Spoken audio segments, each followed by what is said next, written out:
In this video, I'm going to show you an easy and fast way to fix a wobbly toilet. Let's do it. I put in a new toilet and found out it was not stable and was wobbling. How do I fix the problem? So I look up on YouTube and find most people recommend using Shims. They are plastic and wood, so which one should I pick? I pick up the plastic one instead of the wood, and it costs a little bit more of the plastic. Wood shim is not a good idea because of water and it may rot eventually. I then made several adjustments with the shim until it tightly fit into the gap. The toilet now is solidly stable. Then my next question is, how should I cut off the excess part of the shim? You know the edge of the toilet is curved and not straight, and it was difficult to cut it with a box cutter and to curve the way along the edge of the toilet. Like you see in this video by another YouTuber, how many times you have to cut that plastic. As you see, it's not that easy to cut that plastic shim, and I'm even at risk of cutting myself. So what's the other way to remove the excess part besides cutting with a sharp object? After some thinking, I find an easy and fast way to remove the excess shim. That is using this, the soldering iron.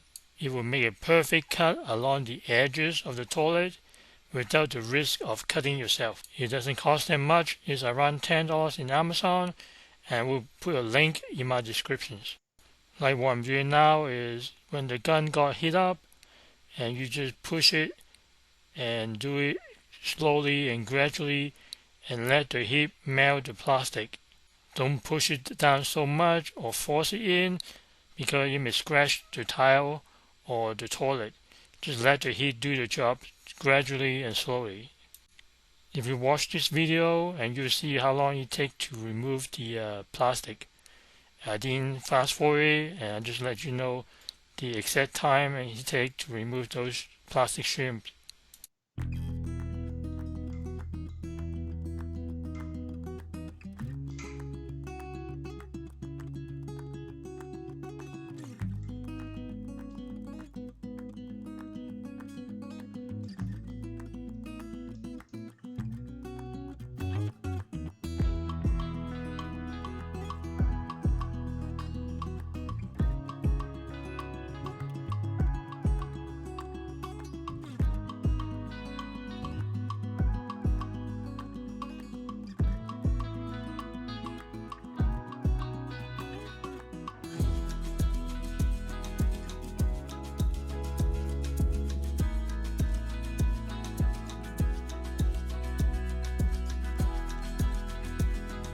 Finally, this one come off. Is perfectly along the edges. Perfect cut.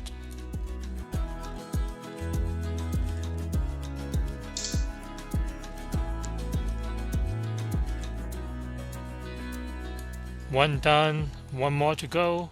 Let's do it again.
Finally, this piece come off also. Take a closer look of the edges of the cut and see how it look like. It's safer than cutting yourself, but the gun is very hot, so be careful not to burn yourself. Again, be careful not to burn yourself or burn anything that around it. If this helped, please hit the like button, and thanks for watching.